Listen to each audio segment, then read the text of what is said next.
Hello, सत श्री अकाल सारे ऑडियंस को। आज हम लोग आए हैं चौसा। इधर आए हुए थे जैकेट खरीदने के लिए। जैकेट मिल गया और हमारे एक सेठ जी थे जो हमारे गांव में दुकान खोल रखे थे। मैं अपने इलेक्ट्रिक साइकिल से आया हूं और इधर बोले कि आओ दिखाता हूं, कोई इधर युद्ध स्थल है यहाँ पे। अभी हम ये जो हुमायूं युद्ध स्थल है जो शेर शाह का, वहां पे हम लोग इन कर रहे हैं। हमारा पीछे गेट दिख रहा है। अभी हमारे सेठ जी आगे आगे चल रहे हैं। हमारे सेठ जी भी कुछ बता सकते हैं इस युद्ध स्थल के बारे में। इसको बनवाने के लिए गवर्नमेंट से पैसा मिला है। अभी अभी इस पे काम चल रहा है, लेकिन अभी यहाँ पे उद्घाटन भी नहीं हुआ है। देखते हैं कि कितना बेहतर यहाँ का व्यू मिलता है हमें। बट मैं पहली बार यहाँ पे आ रहा हूँ, वो भी सेठ जी के बदौलत, क्योंकि मैं तो इधर जैकेट खरीदने के लिए आया था। और देखते हैं कि इधर अच्छा व्यू है कि क्या है। और इस ब्लॉक का स्टार्टिंग हो गया हमारा। करमनासा नदी देखिए उधर पीछे, ये गंगा नदी पीछे उधर करमनासा नदी होगी। उसके साइड में गंगा, जो जहाँ पे युद्ध हुआ था, वो तैर के भागा हुआ था कोई। और हम इस स्थल पे पहुंचे हुए हैं। यहाँ पे बहुत अच्छा व्यू है। एक पेड़ भी है जिसकी टहनियाँ टूटी पड़ी है पीछे। और ये देखिए पीछे वो पीपल पे चढ़ने के लिए कोई स्टील का बना हुआ है। तो मैं अपने सेठ जी से पूछा कि वो क्या है, तो बोले कि ऐसे ही बनाए हैं। मैं उस पर चढ़ के आपको दिखाता हूँ। फिर छोड़िए, मैं सोचा कि नहीं चप्पल पहन के नहीं। तो देखते हैं कि इस पे चढ़ रहे हैं और चढ़ते चढ़ते देखते हैं कि इसका व्यू इधर से कैसा मिलता है। बट मैं अकेले ही इधर आया हूँ, हमारे सेठ जी तो नहीं आए। पूरा तकरीबन मैं पूरे पीपल पे चढ़ गया हूँ इधर। अभी आप नीचे से देखेंगे तो हमारे सेठ जी उधर नीचे खड़े हैं इधर। अभी हमारे गाइड जो हमें गाइड कर रहे हैं, हमारे सेठ जी, ये बता रहे हैं कि पहले यहाँ पे कोई खुदाई, छोटी बड़ी खुदाई हुआ करती थी। और खोद के यहाँ से जो भी अवशेष मिला, वो अवशेष पटना म्यूजियम में रखा गया है। क्योंकि दिखाने के लिए कि 1539 के जो प्रोडक्ट थे, जो सामान थे, वो कैसे थे या उनकी क्या अहमियत थी, उसके बारे में कुछ बता रहे थे। और गाइडेंस हमारे सेठ जी, और कुछ बताइए इसके बारे में। हमारे इस स्थल के पीछे प्राथमिक विद्यालय जो बच्चों को पढ़ने के लिए बनाया गया है, ये भी अच्छी बात है। और इधर मैं सबसे निवेदन करूंगा कि कोई इधर आए तो कोई प्लास्टिक या कोई गंदगी ना फैलाए, क्योंकि कहीं प्लास्टिक देखता हूं तो मेरे को अच्छा नहीं लगता है। मैं सबसे निवेदन यही करूंगा। अभी हम लोग चौसा में हैं। शेर शाह और हुमायूं का स्थल, जो युद्ध स्थल था, किस सन में हुआ था सेठ जी? 1539 में हुआ था। उसको हम लोग देख रहे हैं। यहाँ पे कुछ गवर्नमेंटी काम भी हो रहा है। लोग कुछ पेंट कर रहे हैं। इधर देखिए साइड में बिल्ली भी भाग रही है इधर से। अभी हमारे गाइडेंस बोल रहे हैं कि यहाँ पे अभी तो हम ऐसे वीडियो बना सकते हैं या घूम सकते हैं, बट जिस दिन इसका उद्घाटन हो जाएगा उस दिन से बाद बोल रहे हैं कि यहाँ पे टिकट भी कटेगा। तो बताइए, हम लोकल वाले हैं और हम यहाँ के पब्लिक हैं, क्या हमारे लिए भी टिकट चाहिए? मुझे तो बहुत खुशी हो रही है कि कुछ इससे इनकम भी होगा। अब हमें सेठ जी कुछ बताने जा रहे हैं इसमें कि जब यहाँ पे हुमायूं की सेना सो रही थी, तो जो हमारे वो थे, क्या उनका नाम था, शेर शाह सूरी, वो उन पे आक्रमण किए। बोले कि चलो सो रहे हैं बेचारे, तो इनको जल्दी से आक्रमण करके मारा जाए।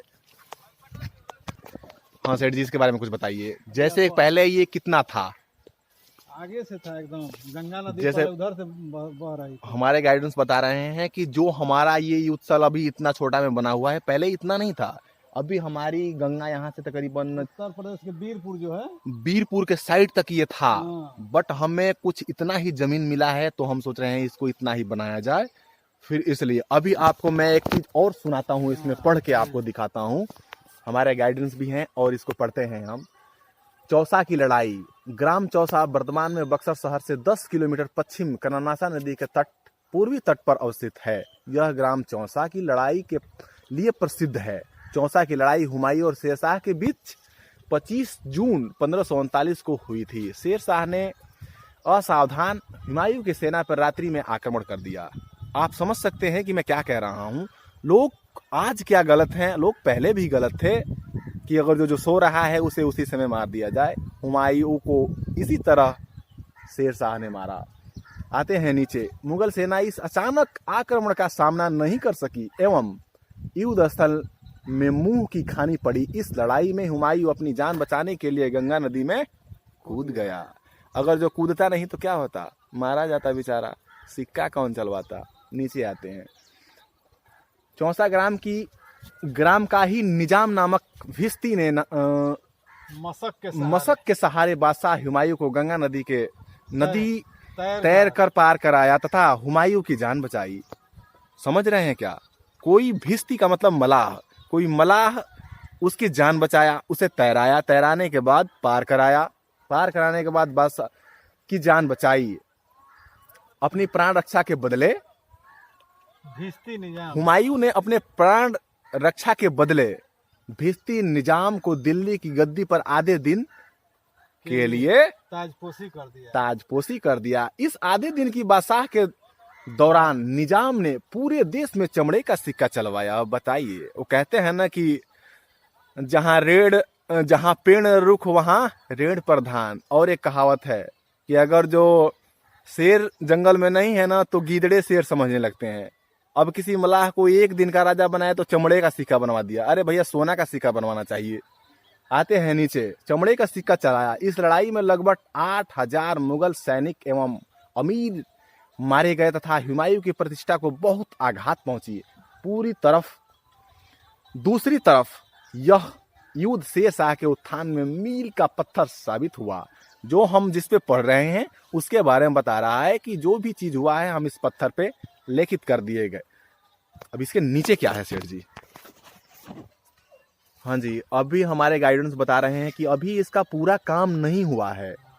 अभी उसका तकरीबन 3 करोड़ पास हुआ है पैसा, बट इसमें 1.5 करोड़ लग गया। 1.5 करोड़ को दिखाता हूं आपको कि यहाँ पे मेरे समझ से शायद अच्छी बात है कि 1.5 करोड़ लग गया। और अभी बता रहे हैं कि जहाँ पे हम चौसा इन कर रहे हैं, इसमें बारे मोड़ कहते हैं वहाँ पे, तो वहाँ पे अभी एक बहुत बड़ा सा गेट बनाया जाएगा। जैसे कि हम पीछे देख सकते हैं कि एक यहाँ पे गेट, गुंबद नुमा गेट बना हुआ है। उसी के जैसा वहाँ पे ढेर सारी जमीन चाहिए और उसको बनाया जाएगा। उसके बनाने के बाद इसका एक रोड बनाया भी जाएगा। भव्य स्थिति दिखेगी। चौसा के नरबतपुर में है। ये चौसा के नरबतपुर और बारे मोड़ के आगे है। नहीं, अभी हम लोग वहां से निकले और एक 4 कोने की रोड सा बनाया गया है। उसके आसपास में थोड़े थोड़े पेड़ भी लगाए गए हैं, छोटे छोटे पौधे भी हैं। और इस पौधे को देख के मुझे बहुत काफ़ी खुशी हो रही है क्योंकि पौधे गार्डन में होने जरूरी होते हैं। और जहाँ तक देखा जाएगा तो पीपल का हमारा एक डाली टूट गई है, बट उससे कोई दिक्कत नहीं है। जो पीपल है उसको रहना चाहिए। सेठ जी, हमारे गाइडेंस कुछ ऐसा बताइए हमें कि जो उस समय का आज भी हमें यहाँ पे मिले। कुछ ऐसा चीज़ दिखाइए कि हम उस चीज को अभी भी देख सके। जैसे पत्थर का कोई शिला था, वो तो था ही, जो नाम था। पटना संग्रहालय चला गया।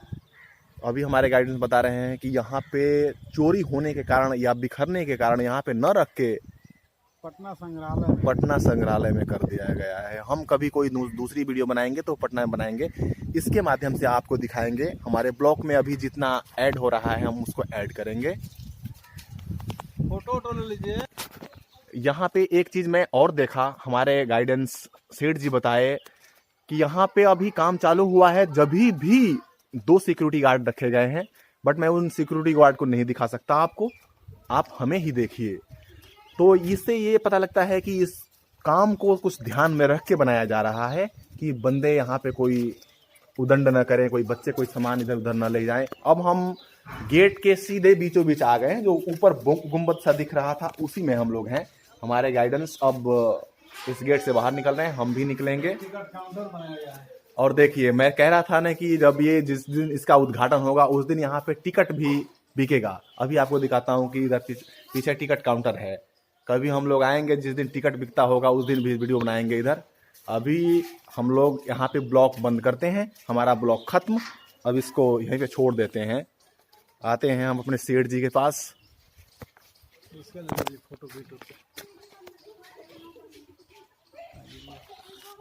हमारे पीछे गाइडेंस दिख रहे हैं जो अभी हम गाइड किए। सबको सत श्री अकाल, राम राम, अस्सलाम वालेकुम, सत वाहेगुरु, सत वाहेगुरु, सत। अभी हमारे गाइडेंस साहब बोले कि नहीं, हमें और चीज़ यहाँ पे देखना चाहिए जो कि रानी घाट से यहाँ पे मतलब ये नाम है, या यहाँ पे मतलब जो हम लोग जहाँ पे घूम रहे थे, जो किला था जहाँ पे युद्ध हुआ था, वहां से बता रहे हैं हमारे गाइडेंस की वहां से जो रानी थी वहां की, वहीं से नीचे नीचे आती थी यहाँ पे जहाँ पे हम लोग अभी आए हुए हैं रानी घाट में स्नान करने के लिए। उसी नीचे नीचे कोई बनाया गया था, बट अब हमारे जो अंग्रेज आए उस जमाने में तो हमारा बिल्कुल स्ट्रक्चर खराब कर दिए, और वो चीज नहीं दिख पाएगा यहाँ पे कि नीचे नीचे आने का कोई भी चीज नहीं दिखेगा। अभी आपको दिखाता हूँ, इधर साइड में नाव भी दिख रही हैं, गंगा नदी है। और ये हम गंगा नदी को देख रहे हैं पीछे। इसकी पानी बिल्कुल मेरे को काली काली से दिख रहे हैं, पता नहीं क्यों। अभी मैं एक चीज और आपको बताता हूँ। अभी सेठ जी बता रहे हैं कि कभी कभी रातों में यहाँ पे या चौसा या किला के आसपास में कभी कभी रातों में कोई घंटी की आवाज सुनाई देती है, मानो जैसे कोई सोने का चीज हो और आपस में टकरा रहा हो। तो मेरे को लग रहा है कि आज भी कुछ आत्माएं ऐसी हैं कि घूम रही हैं, या सोना कह लीजिए या कुछ भी कह लीजिए। अभी हम अपने गाइडेंस से कुछ और करते हैं। अभी उनका मूड कुछ और कर रहा है, हम उनको वीडियो में न लाते हुए कुछ आपको बताते हैं। देखिए अभी फिलहाल में इधर कुछ भी नहीं है देखने लायक। ऊपर देखेंगे तो एक पीपल का पेड़ है, वहां पे एक मंदिर बना हुआ है। फिलहाल इधर गेहूं का भी फसल लगाई गई है, और कुछ सरसों वरसों भी है। कुछ लोग वो परवर बोलते हैं ना, परवर भी लगा रखे हैं। हालांकि यहाँ पे देखने लायक कुछ चीज नहीं है। और एक चीज दिखाता हूँ, उधर महदेवा घाट दिख रहा है, जहाँ पे हमारा जो प्लांट बन रहा है, भारत का तीसरा प्लांट, उसको पानी ले जाने के लिए गंगा से उस बहुत दूर यहाँ पे, तो वहाँ पे एक महदेवा घाट भी है, जो कि शायद वो भी इससे कुछ रिलेटिव है। अब अपने गाइडेंस से पूछते हैं कि कुछ और चीज बताइए इसके बारे में। अभी एक चीज और बताता हूँ कि हमारे जो कर्मनासा नदी है, जहाँ से हम लोग आए हुए हैं दलपत भतौरा से, तो वहां पे एक कर्मनासा निकलती है। राम राम, कोई हमारा फैन जो हमारे सैलून पे बाल वोल कटवाने के लिए आता रहता है, देखिए हमें पहचान के यहाँ पे। तो सोचे हम यहाँ पे ब्लॉग शूट करने के लिए, बट बहुत काफी खुशी हुई कि कोई हमें यहाँ पे भी तो पहचान रहा है। तो जो हमारे यहाँ कर्मनासा नदी है, वो कर्मनासा नदी यहाँ पे आके गंगा से मिलती हुई है। दिखाता हूँ आपको पीछे उधर। और यहाँ से आप अगर जो पानी भी बक्सर जाना चाहेंगे तो बक्सर जा सकते हैं, बिल्कुल निश्चिंत, कोई दिक्कत नहीं है। और इस ब्लॉग को यहीं पे शूट करते हैं और अपने गाइडेंस से बोलते हैं कि चलते हैं घर, बहुत गर्मी हो रही मेरे को। मैं तो इधर आया हुआ था सेठ जी के गांव में, जैसे हमारे जो गाइडेंस हैं उनके गांव में आया था मैं जैकेट लेने के लिए। एक जैकेट लिया, तो वो तो अपनी बाइक से हैं, बट मैं इलेक्ट्रिक साइकिल से हूँ। ज़्यादातर तो मैं इसी साइकिल से घूमता रहता हूँ।